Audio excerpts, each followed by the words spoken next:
Hey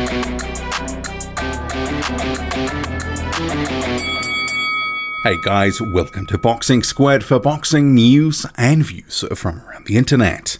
While attention has been on the mandatories that Anthony Joshua will have to complete in 2020, the IBF, which is Kubrat Pulev or Alexander Usyk in the WBO, there is a third major title that Joshua has, the WBA, and that mandatory is going to become due in 2021. And there's an untold story of the race for that mandatory, which is heating up and likely to be claimed by a PBC fighter. 3 are in prime position, so I wanted to shine a little bit of light on the situation. What can we expect to see with the WBA? When will it be held? And who's likely to get the mandatory position? Because at this stage, it looks like it probably will be Adam Kownacki. And that's where we'll start first. And see here on screen, so these are the WBA rankings. So you do have the super champion Anthony Joshua, there's the regular champion Mahmoud Shah, otherwise known as Manuel Shah, gold champion Joe Joyce, and also interim champion Trevor Bryan. And a couple of those fighters, Shah and Bryan, they've been completely inactive in the past 18 months to 2 years. Who knows what's going to happen with them, but more than likely they will be ordered at some point, either with Joe Joyce into some sort of unification of sorts within the WBA to rationalize titles and get rid of the sheer number of heavyweight belts, because it's long overdue, but it's the WBA, so maybe inaction will be the call of the day as usual. But what's happening beneath those guys who are contesting for this mandatory spot with Anthony Joshua is interesting, because you can see here at number 2 you have Alexander Usyk. Clearly he's not going to be the guy who has the WBA mandatory. He already has a mandatory shot through the WBO. So once he has his title shot, either he becomes the champion or he will drop further down the rankings because of a loss. So that will benefit the likes of Adam Kownacki, Luis Ortiz and Andy Ruiz Jr., all PBC fighters who were at 3, 4 and 5 respectively in the heavyweight rankings. And you can see Robert Helenius there at 6. He was parachuted in the most recent update.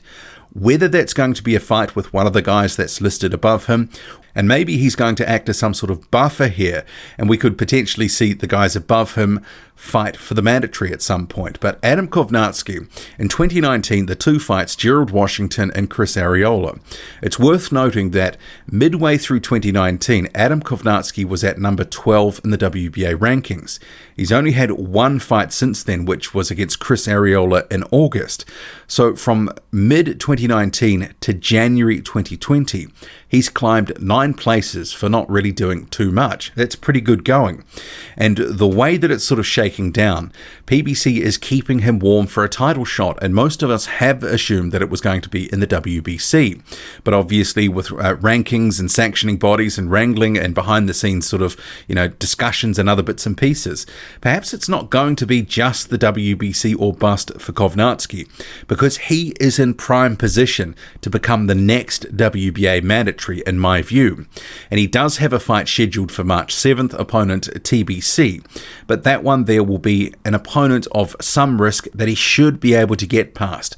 He will solidify his position within the WBA as a result and stake a claim for that mandatory position. And maybe what we could see later in the year is some sort of WBA final eliminator between Adam Kownacki and Luis Ortiz. Ortiz here at number 4 in the WBA rankings. But it's interesting because Luis Ortiz only just entered the WBA rankings 2 months ago. In November 2019, he entered at number 5. He had not been ranked before that. So that's a pretty big move to just come straight in at number 5, and off the back of a loss, I might add. So I do think that there has been some wrangling behind the scenes, and there is sort of this untold secret race for the WBA mandatory, which, I'm talking about today. I do think that there has been some moves and some bargaining behind closed doors to try get one of these PBC fighters into a position to fight for the title at some point, which I mentioned is not going to be 2020, but it will become due in 2021. The last WBA mandatory challenger was Alexander Povetkin, and that was back in September 2018. And the super champion generally has 18 months with the WBA before they have to fulfill an obligation of a mandatory challenger. So by the time 2021 rolls around with the IBF WBO out of the way, we'll be well due for the champion at that point, be it Anthony Joshua or someone else, to face the mandatory. And another sort of wild card here, I guess, is number 5, Andy Ruiz Jr. He could come back at some point in 2020, maybe face Ortiz or Kownacki. He's come into the rankings following his loss against Joshua, so no surprise that it's a relatively decent ranking at 5. But you have these 3 PBC fighters, 3, 4, and 5. It's going to be interesting in 2020 to see what happens, who they fight, and whether a final eliminator is ordered, because one of these guys is going to get the mandatory, in my view. What do you make of it all? Drop a comment, loud and often. Hit like, hit subscribe, follow me on Twitter, boxing_squared. I'm out.